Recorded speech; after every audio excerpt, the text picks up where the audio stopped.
আমল। চতুর্থ নম্বর বলা হচ্ছে ওই অহংকারী ব্যক্তিকে আল্লাহও ঘৃণা করবেন, অহংকারী ব্যক্তিকে সমস্ত আল্লাহর বান্দারাও ঘৃণা করবেন। নাউজুবিল্লাহ।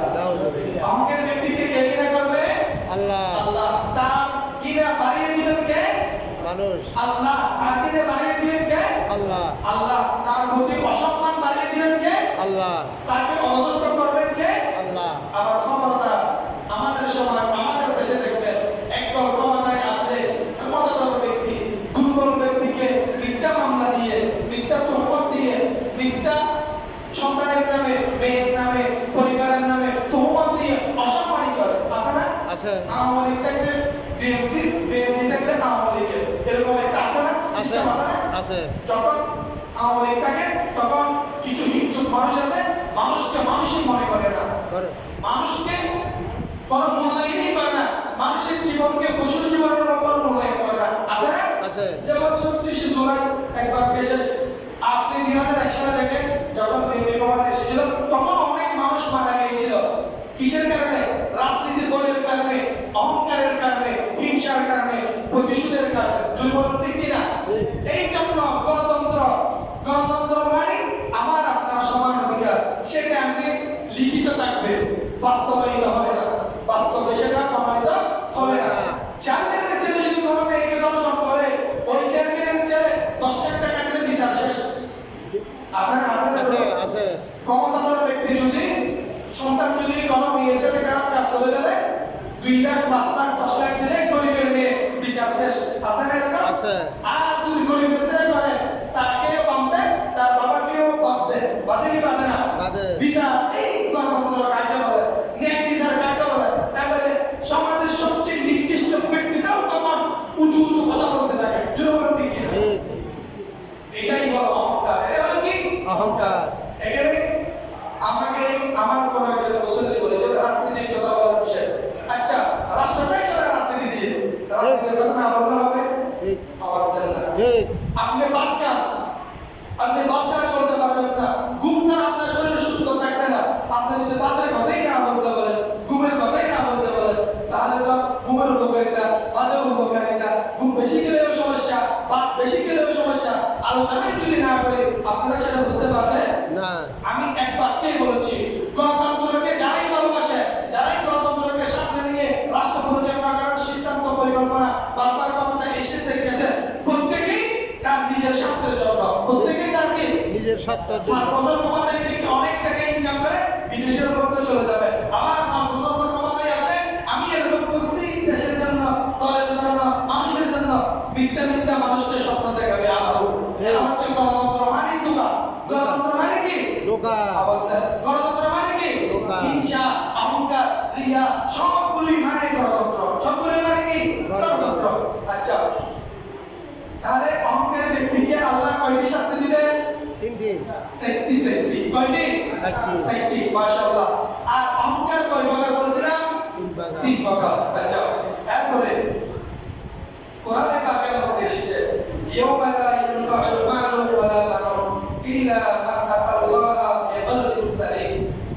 আল্লাহ তাআলার দরবারে যদি আপনি হাত পা ছাড়াও আল্লাহর দরবারে আল্লাহর সামনে উপস্থিত হন, আল্লাহ আপনাকে বলবে না এই বান্দা তোর হাত কোথায়, এই বান্দা তোর পা কোথায়, আল্লাহ আপনাকে জাস্টিফাই করবে না।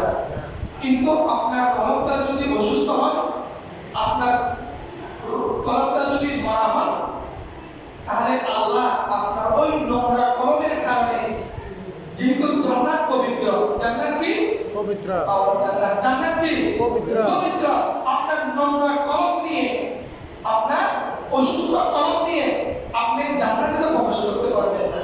আপনার নোংরা কলম থেকে, অসুস্থ কলম থেকে আল্লাহ বান্দাকে কষ্ট করবে, বান্দা তোর কলম অসুস্থ কেন, তোর কলম নোংরা কেন, আল্লাহ বান্দাকে কি করবে?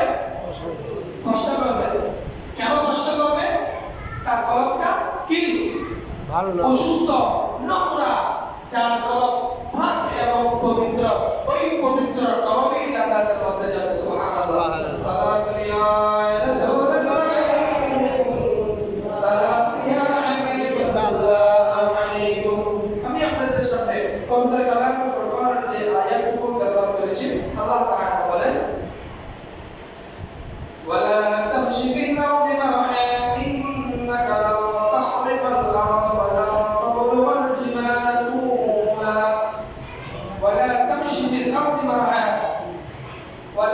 তামশি ফিল আরদি মারহা, তোমরা জমিনে অহংকার করিও না। ওয়ালা তামশি ফিল আরদি মারহা, তোমরা কি করো না? অহংকার করো না। তোমরা কি করো না? অহংকার করো না। অহংকার করো না। স্পষ্ট কথা আল্লাহ, বান্দা তুমি কি করো না? অহংকার করো না। আমাদের সমাজে কিছু কিছু রিয়া লৌকিকতার ফসল হয়ে গেছে।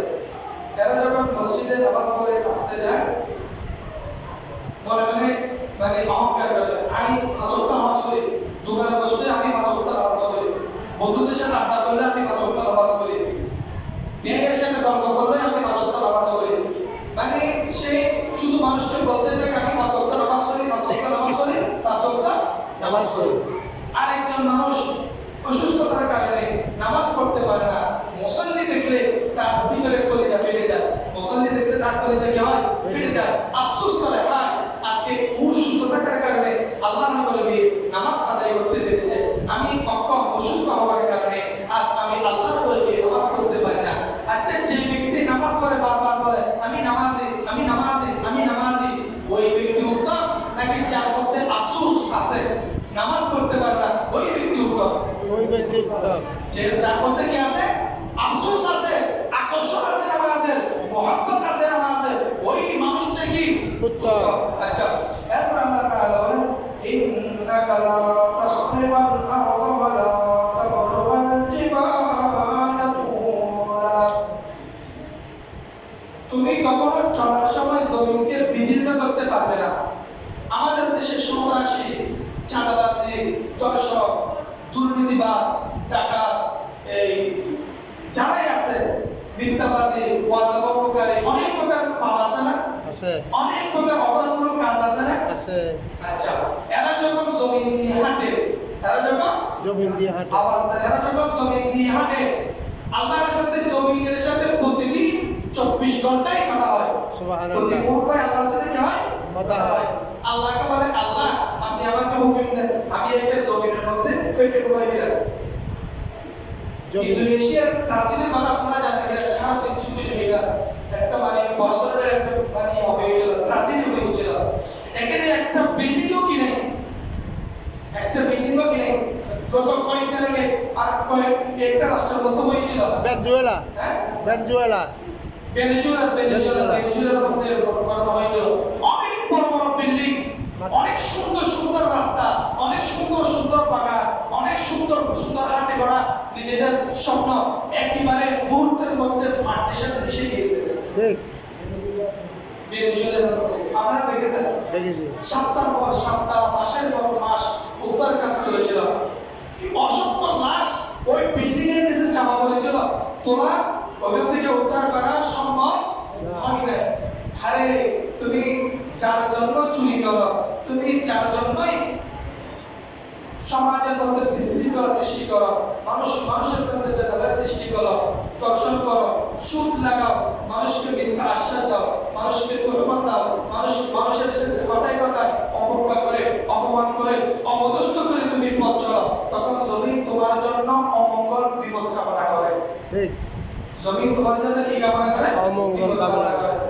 একটা কথা বলে রাখি, একেবারে সচ্চা কথা, অনেক আল্লাহর ঘরে নিয়ে যে মেহমান দেখেছি, কিছু মেহমান আল্লাহর ঘরে যাওয়ার পর আল্লাহ মুখী হয়ে যায়, দ্বীন মুখী হয়ে যায়, জান্নাত মুখী হয়ে যায়। সুবহানাল্লাহ, সুবহানাল্লাহ।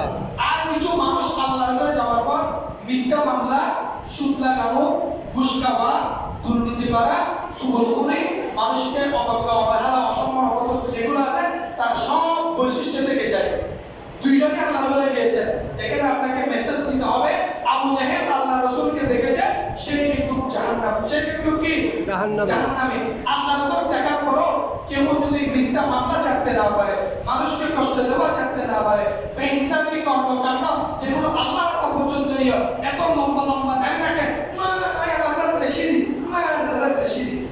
এরকম করে মানুষের সামনে রিয়া লৌকিকতা করবে, নামের আগে হাসি না বললে